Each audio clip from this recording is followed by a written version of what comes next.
22 लाख से अधिक छात्र, बरसों की कठिन मेहनत और लाखों परिवारों की जीवन भर की जमा पूंजी। लेकिन जब परीक्षा से ठीक पहले पेपर लीक हो जाता है तो सिर्फ एक परीक्षा नहीं टूटती, बल्कि टूट जाते हैं लाखों युवाओं के सपने और उनके परिवारों की उम्मीदें। अगर इतिहास के पन्नों और विभिन्न मीडिया रिपोर्टों पर नज़र डालें तो भारत में पेपर लीक की समस्या कोई नई नहीं है।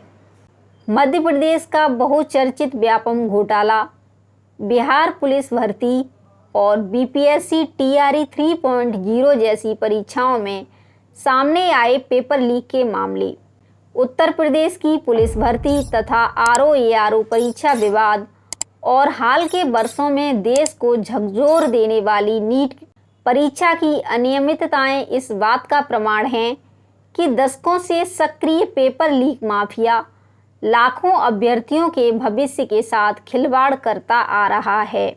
जब सड़कों से लेकर संसद तक युवाओं का गुस्सा फूटा तो राज्यसभा सांसद राघव चड्ढा ने युवाओं का पक्ष मजबूती से रखते हुए संसद में तीखे सवाल दागे। उन्होंने साफ कहा, पेपर लीक का इलाज केवल मीडिया बयानों से नहीं बल्कि कड़े सिस्टम और ऐतिहासिक कानूनों से होगा। हालांकि इस पर केंद्र और राज्य सरकारों ने भी तुरंत कड़ा एक्शन लिया। मामलों की जांच सीबीआई को सौंपी गई। संगठित गिरोहों के दर्जनों माफिया गिरफ्तार हुए और केंद्र सरकार ने सख्त public examination anti paper leak act लागू किया। लेकिन युवाओं के हक की इस लड़ाई में संसद के भीतर राघव चड्ढा की आवाज़ एक बार फिर सुर्खियों में आ गई। नमस्कार, मैं हूँ ऋतु। आज के इस वीडियो में हम बात करने जा रहे हैं भारत के सबसे युवा और चर्चित सांसदों में से एक राघव चड्ढा की। एक सीए की पढ़ाई से लेकर देश की सबसे बड़ी पंचायत यानी राज्यसभा तक का उनका यह सफ़र कैसा रहा, उनकी पारिवारिक पृष्ठभूमि क्या है और राजनीति में वे कैसे आए। चलिए जानते हैं राघव चड्ढा की पूरी जीवन कहानी। 11 नवंबर 1988 को नई दिल्ली में जन्मे राघव चड्ढा एक संभ्रांत पंजाबी परिवार से ताल्लुक़ रखते हैं। उनके पिता का नाम सुनील चड्ढा है, जो पेशे से एक बिजनेसमैन हैं। उनकी माता का नाम अलका चड्ढा है, जो एक गृहिणी हैं।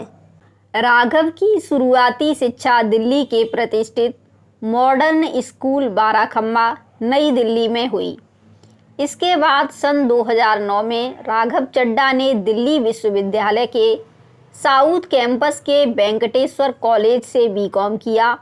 उसके बाद वर्ष 2011 में चड्ढा ने institute of chartered accounts of India से सीए किया। अपने शुरुआती करियर में उन्होंने डेलाइट और ग्रांट थॉर्नटन जैसी अकाउंटेंसी फर्मों के साथ काम किया। हालांकि 2011 में हुए अन्ना हजारे के आंदोलन के बाद उनके करियर की दिशा बदल गई और वे वित्तीय क्षेत्र के करियर को छोड़कर राजनीति में आ गए।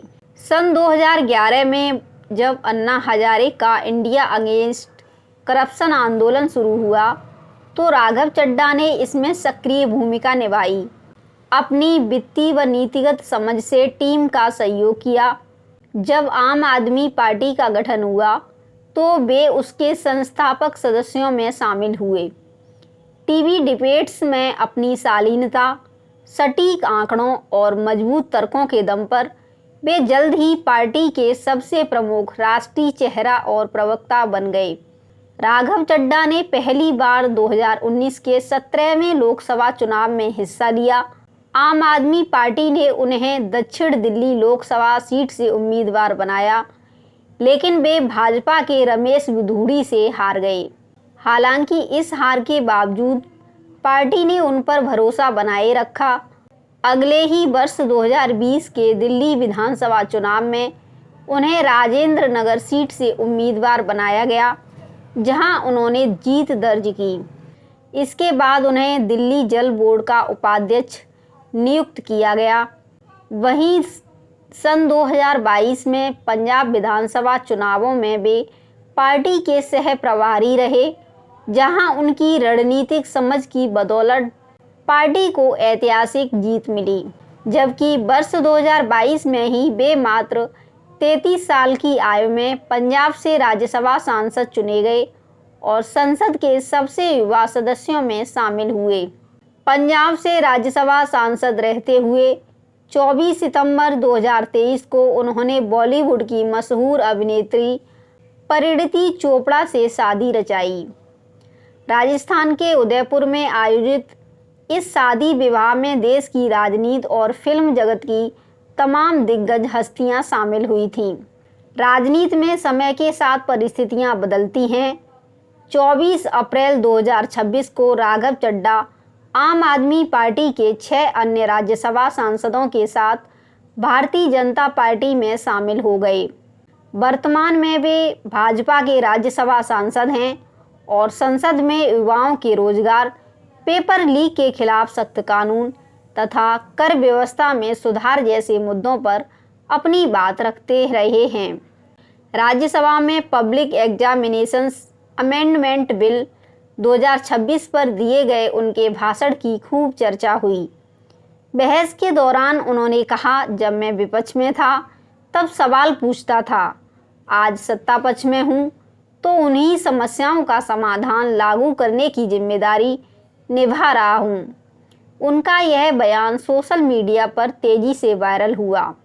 एक चार्टर्ड अकाउंटेंट से लेकर देश की संसद तक का यह सफ़र राघव चड्ढा की राजनीतिक यात्रा को अलग पहचान देता है। आने वाले वर्षों में भारतीय राजनीति में उनकी भूमिका किस दिशा में आगे बढ़ती है, इस पर देश की नज़र बनी रहेगी। क्या आपको लगता है कि पेपर लीक जैसी समस्याओं को खत्म करने के लिए सिर्फ कानून काफ़ी है या पूरे परीक्षा तंत्र में बड़े सुधार की ज़रूरत है? अपनी राय हमें कमेंट में ज़रूर बताइए। Thank you.